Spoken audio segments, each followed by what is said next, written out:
শিবা নামে এক জেলে ছিল। সে মাছ ধরে নিজেদের জীবনযাপন করত। তার স্ত্রীর নাম ছিল কাবেরী আর মেয়ের নাম ছিল ভাগ্যা। প্রত্যেক দিন নদীতে গিয়ে মাছ ধরে এনে কাবেরীকে দিত।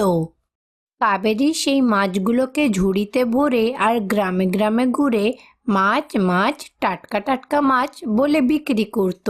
এইভাবেই তাদের দিন কাটতো। মা, বাবা প্রত্যেকদিন মাছ ধরে আনে আর তুমি সেইগুলো গ্রামে ঘুরে বিক্রি করো, কিন্তু আমার জন্য কোনো কাজ নেই। আমি তো স্কুলেও যাই না, কি করব মা? বাড়িতে বসে বসে ভালো লাগে না। কাল থেকে বাবার সঙ্গেও যাব আর তোমার সঙ্গেও যাব। পুরো গ্রামটা তোমার সঙ্গে ঘুরবো। ও মা, বারণ করবে না কিন্তু, আমি যাব। ভাগিয়াকে এইভাবে তার মায়ের সামনে জেদ করতে শিবা দেখে। শিবা তার কাছে যায়। আরে মা, তুমি তো এখন অনেক ছোট। সংসার চালানো তো আমাদের দায়িত্ব, আমাদের কর্তব্য। সেই জন্য তো মা এটা আমাদেরকে করতে হয়। তুমি তোমার বয়সে বাচ্চাদের সাথে কেন খেলতে যাচ্ছ না? এইভাবে তাকে বোঝালো। বাবা, তোমরা দুজনে যদি আমার সঙ্গে না থাকো আমি খুশি কি করে থাকবো? তোমরা যেখানে থাকবে সেখানেই আমার খুশি।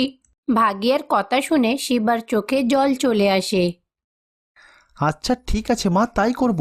কালকে সকালবেলা তুমি আমার সাথে যাবে। আমি নদীতে কেমন করে মাছ ধরি তুমি দেখে নিও, ঠিক আছে? তুমি যদি মায়ের সাথে ঘোরো ওই সময় তো অনেক রোদ্দুর থাকবে। তুমি তো অনেক ছোট, সেই জন্য তুমি আমার সাথে থাকবে, ঠিক আছে আমার মিষ্টি মা? শিবার এইভাবে বোঝানোতে ভাগিয়া রাজি হয়ে যায়। পরের দিন সকালে তারা দুজনে একসাথে নদীতে মাছ ধরতে গেল। সেই দিন তারা মাছ ধরে বাড়ি ফিরল। ভাগ্যা বাইরে বেরিয়েছিল বলে সে অনেক খুশি হলো। এইভাবে প্রত্যেক দিন শিবা আর ভাগ্যা মাছ ধরতে যেত। এইভাবেই দিন কাটছিল। একদিন শিবা কাজের জন্য শহরে যায়, কিন্তু একটা অ্যাক্সিডেন্টে সে মারা যায়। কাবেরী অন্তিম সংস্কারের পুরো বিধি পালন করে। একদিন ভাগ্যা তার মাকে বলল, মা, যখন বাবা বেঁচে ছিল সব কথার জন্য জেদ করে তাকে কষ্ট দিতাম, কিন্তু এখন কার সাথে কথা বলবো? বাবা তো নেই। বাবা কি ফিরে আসবে না মা? এইভাবে কাঁদতে কাঁদতে সে মাকে জিজ্ঞাসা করলো। কাঁদিস না রে মা, ভগবান এইটাই চাইতো, তাই তো তোর বাবা আমাদের সবাইকে ছেড়ে চলে গেল। বাবা চলে গেছে বলে আমরা তো আর ওনার কাছে যেতে পারবো না। বাঁচার জন্য পেটটা তো ভরতে হবে, আর পেট ভরার জন্য আমাদের কোনো কাজ করতে হবে। এইভাবে কাবেরী তার মেয়েকে বোঝালো। মা, টাকা উপার্জন করার জন্য আমার কাছে একটা উপায় আছে, বলবো? টাকা উপার্জন করার জন্য তোমার কাছে আবার উপায় আছে? এত ছোট মাথায় আবার কি বুদ্ধি এলো মা? মা, আমি প্রত্যেকদিন বাবার সাথে নদীতে মাছ ধরতে যেতাম না, আমি শিখে গেছি কিভাবে মাছ ধরে। আমি পারি মা। মা রে, মাছ ধরা এত সহজ কাজ না।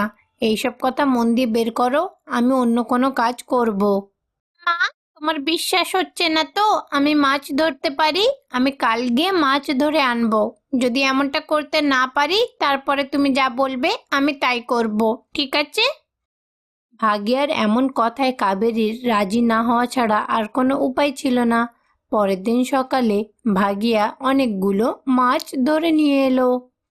মা, অনেক মাছ আনতে পারিনি, যতটা পেরেছি নিয়ে এসেছি। এইভাবে সে বলল। মারে, এই অল্প মাছগুলো দিয়ে বেশি টাকা উপার্জন হবে না। বেশি টাকা উপার্জন করতে গেলে আমাদের অন্য কিছু একটা কাজ করতে হবে। এই রকম ভেবে কাবেরী কিছু ভাবতে লাগলো। কিছুক্ষণ ভাবার পরে সে নিজের মেয়েকে বলল, জানিস মা, এখানে যত জেলেরা আছে মাছগুলো না পরিষ্কার করেই বিক্রি করে দেয়, যার কারণে লোকেরা কিনে সেগুলো শহরে গিয়ে পরিষ্কার করিয়ে নিয়ে আসে। আমরা যদি এখানেই মাছগুলোকে পরিষ্কার করে বিক্রি করি তাহলে লোকেদেরও সাহায্য হবে আর ভালো দামে বিক্রিও হবে। তাদের কথা মতোই পরের দিন ভাগ্যা নদীতে গিয়ে মাছ ধরে আনে। মাছ ধরে নিয়ে এসে কাবেরীকে দিল। কাবেরী সেগুলো বাড়িতে পরিষ্কার করে। ভালো করে পরিষ্কার করে সেইগুলো পিস পিস করে কেটে নিল। তারপরে সেইগুলো গ্রামে গ্রামে ঘুরে বিক্রি করলো। মাছ নিয়ে নাও, মাছ, টাটকা টাটকা মাছ, পরিষ্কার করে একেবারে কেটে নিয়ে এসেছি আমি। এইভাবে কাবেরী ডাকলো। তার একটা ছোট্ট উপায়তে তার সব মাছগুলো বিক্রি হয়ে গেল। মা, প্রত্যেকদিন যদি এইভাবে মাছগুলো বিক্রি হয় আমাদের কষ্ট দূর হয়ে যাবে। এইভাবেই দিন কাটছিল। প্রত্যেক দিনের মতো ভাগ্যা মাছ ধরে কাবেরীকে দিত। এইভাবেই একদিন ভাগ্যার আনা মাছগুলোর ভেতর থেকে একটা ছোট্ট বাচ্চা বেরিয়ে এলো। এইটা দেখে তারা দুজনে তো অবাক হয়ে গেল। যাই বল মা, এটা একটা ভগবানের আশীর্বাদ, ভগবানই পাঠিয়েছে। এ এবার আমাদের সঙ্গেই থাকবে, আমাদের কাজে সাহায্য করবে। এইভাবে কাবেরী বলল। সেদিন থেকে তারা দুজনে ওই ছোট্ট বাচ্চার খুব ভালো করে খেয়াল রাখতো। এইটা কৃষ্ণপুর নামক একটা ছোট্ট গ্রাম ছিল। এখানে শোভা নামে একটা ছোট্ট বাচ্চা মেয়ে থাকতো। তার এই পৃথিবীতে কেউ ছিল না, সে একাই ছিল। আশেপাশের লোকেরা মাঝে মাঝে তাকে কিছু খাবার খেতে দিত, আবার কিছু লোকেরা তো তাকে বাসি খাবারও দিত। খাবারের স্বাদ খারাপ হওয়ার সত্ত্বেও শোভার কাছে তখন কোনো উপায় ছিল না। তখন সে মন খারাপ করে একদিন বলল, ভগবান, এইরকম পচা খাবার খাওয়ার পরিস্থিতি কেন এলো? আজ যদি আমার মা বাবা বেঁচে থাকতো তাহলে এই দিনটা দেখতে হতো না। আর কতদিন এইভাবে সবার উপর নির্ভর থাকবো? এরা সবাই আমাকে ছোট নজরে দেখে।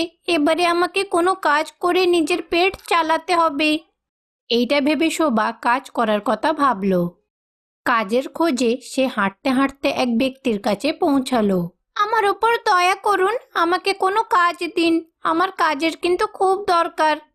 ওই ব্যক্তির শোভার ওপর দয়া হলো। আরে মা, তুমি তো এত ছোট একটা মেয়ে, তুমি কি কাজ করবে? তুমি একটা কাজ করো, তুমি প্রতিদিন এখানে চলে আসবে। আমি তোমাকে কথা দিচ্ছি, আমি তোমাকে খাবার দেব। আসলে কাকু, কিছুদিন ধরে লোকেরা আমাকে খাবার দিয়ে যায়, কিন্তু এইভাবে খাবার খেতে আমার একেবারে ভালো লাগে না। আমি নিজের পায়ে দাঁড়াতে চাই, তাই আপনার কাছে যদি কোনো কাজ থাকে দিয়ে দিন, আমার খুব ভালো লাগবে। আমার বেশি টাকা লাগবে না, অল্প টাকা দিলেই হবে আমার। আচ্ছা ঠিক আছে মা, তোমার যখন ইচ্ছা তুমি এখানে আসতে পারো। আমাদের এখানে হোটেলতে কাজ বলতে গেলে কাস্টমারকে জল দেওয়া, পরিষ্কার করা, তুমি যতদূর করতে পারো তুমি করবে, আমি কোনো বাধা দেব না।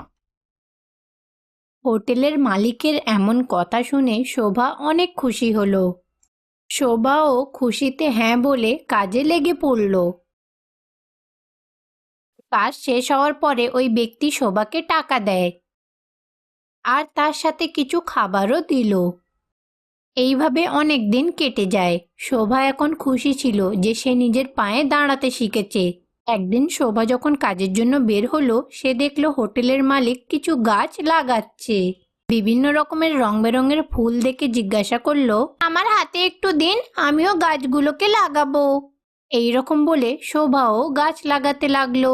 ওই সব গাছগুলোর মধ্যে একটা গাছ মালিকের খুব পছন্দের ছিল, সেটা শোভারও খুব ভালো লাগলো। সেই গাছটার প্রত্যেক ডালে ফুল ফুটেছিল। কাকু, আমি প্রত্যেক দিন এই গাছটাকে দেখি, এই গাছটা আমার খুব পছন্দ হয়েছে, আপনি আমাকে এটা দেবেন? এইটা শুনে মালিক বলল, আচ্ছা ঠিক আছে মা, তুমি নিয়ে যাও। শোভা নিজের কাজ শেষ করে তারপরে ওই গাছটা নিয়ে চলে যায়। এই গাছটাকে আমি এখানে লাগাবো। শোভা সেই গাছটা লাগানোর জন্য গর্ত খুঁড়তে লাগলো, কিন্তু গর্ত খোঁড়ার সময় কোনো একটা জিনিসের আভাস পেল। তখন কৌতূহলের সাথে আরো গর্ত খুঁড়লো, তখন একটা সোনার মটকা দেখতে পেল। সেইটা দেখে শোভা অবাক হলো। আরে, এটা তো সোনার মটকার মতো দেখতে। শোভা ওই সোনার মটকাটা তুলে হাতে নিল। ওই সোনার মতো দেখতে মটকাকে দেখে শোভা তো অবাক হয়ে যায়। শোভা তারপর গাছটা লাগিয়ে ওই মটকা নিয়ে ভেতরে চলে যায়। তারপর সেটাকে এক জায়গায় রেখে দেখতে লাগলো। হঠাৎ করে মটকা দিয়ে আওয়াজ শোনা গেল।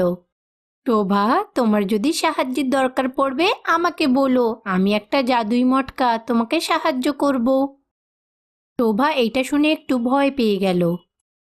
তুমি কি সত্যি জাদুই মটকা? আমার খুব ভয় করছে। আরে, তুমি ভয় কেন পাচ্ছ? বললাম তো সাহায্য করব। বলো তোমার কি চাই? এরকম বলে সে হাওয়ায় উড়তে লাগলো। শোভা তখন তাকে জিজ্ঞাসা করলো, তুমি সত্যি কি আমাকে সব রকমের সাহায্য করবে? হ্যাঁ, নিশ্চয়ই করব। ও আচ্ছা, বাইরে যে ফুলের গাছটা আছে সেটাকে কি তুমি সোনার ফুলের গাছ তৈরি করে দিতে পারবে? হ্যাঁ, কেন পারবো না। আমার ভেতর জল ভরে ওই গাছটাতে ঢেলে দিও, তখন তুমি নিজেই বুঝতে পারবে। ওই জাদুই মটকার এমন কথা শুনে শোভা সঙ্গে সঙ্গে জল ভরে গাছে দিয়ে দিল। শোভা যেই গাছে জল দিল সঙ্গে সঙ্গে গাছটা সোনার গাছে পরিবর্তন হয়ে যায়। শোভা এটা দেখে অনেক খুশি হলো। তার মানে তোমার কাছে যা চাইবো তুমি আমাকে দেবে? আমার খুব খিদে পেয়েছে। আবার দেবে? আমার টাকা লাগবে। টাকা কি দেবে? আমার নতুন জামা কাপড় লাগবে, সেটাও কি দেবে? আমি সবার মতো স্কুলে যেতে চাই, তুমি আমাকে পাঠাবে? শোভার এমন জিজ্ঞাসা করাতে জাদুই মটকা বলল, হ্যাঁ নিশ্চয়ই, এই সব কিছু দেব, কিন্তু তোমাকে আমার কথা শুনতে হবে। হ্যাঁ নিশ্চয়ই করব, বলো না কি করতে হবে। গরিব অসহায় মানুষদের সাহায্য করো, দেখবে তোমারও ভালো হবে। এইভাবে জাদুই মটকার বলাতে শোভা গরিব লোকেদেরকে সোনার ফুল দিয়ে সাহায্য করতে লাগলো। শোভা এইভাবে অনেক লোকেদের সাহায্য করে। ঠিক 3 মাস পরে শোভার জীবনটা একেবারে বদলে যায়। ও এখন স্কুলে যেতে লাগলো। যখন সে বাড়ি ফিরতো জাদুই মটকা তার জন্য বিভিন্ন রকমের খাবার তৈরি করে হাজির করত। জাদুই মটকা, তোমার জন্য আমার পুরো জীবনটাই বদলে গেল। এমনিতে তো আমাকে অনেকেই সাহায্য করেছে, কিন্তু আসলে যে আমাকে কাজ দিয়ে আমাকে মেন সাহায্য করেছে, আমার ওনার সাথে দেখা করার ইচ্ছা হচ্ছে। আমি ওনার সাথে দেখা করতে যাচ্ছি, তোমাকে সঙ্গে নিয়ে যাব। শোভা ওই জাদুই মটকা নিয়ে হোটেল মালিকের সাথে দেখা করতে যায়। হোটেলের মালিক কিন্তু কান্নাকাটি করছিল, কারণ তার স্ত্রী মারা গেছে। আর হোটেলের ব্যবসাটাও বন্ধ হয়ে যায় কিছু লোকেরা তার নামে উল্টোপাল্টা কথা বলে বলে। সব কিছু তার স্ত্রী সহ্য না করতে পেরে আত্মহত্যা করে ফেলে। এইসব কথা শোভাকে বলল। মারে, আমার স্ত্রীর মৃত্যুর পেছনে এই সমস্ত লোক দায়ী। আমার ওপরে মিথ্যে অপবাদ দিয়ে আমাকে গ্রাম থেকে তাড়িয়ে দিয়েছে।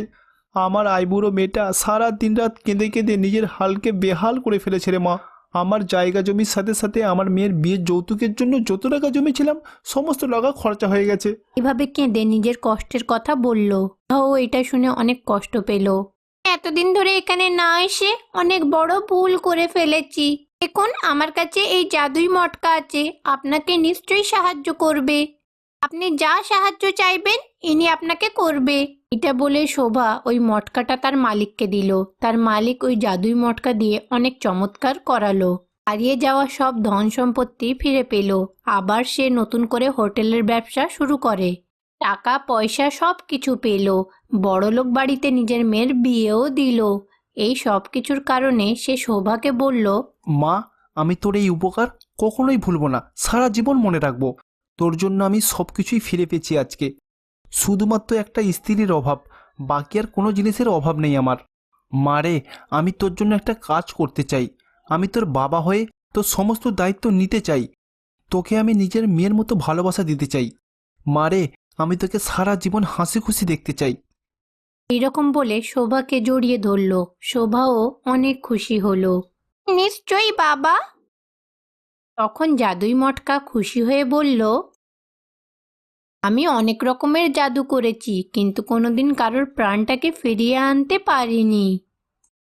কিন্তু তোমরা দুজনে খুব ভালো কাজ করেছো। এই অসহায় ছোট্ট বাচ্চাটার একটা সাহারা হয়ে গেল। সেই দিনের পর থেকে তারা দুজনে ওই জাদুই মটকার সাহায্যে খুব খুশিতে দিনগুলো কাটাতে লাগলো।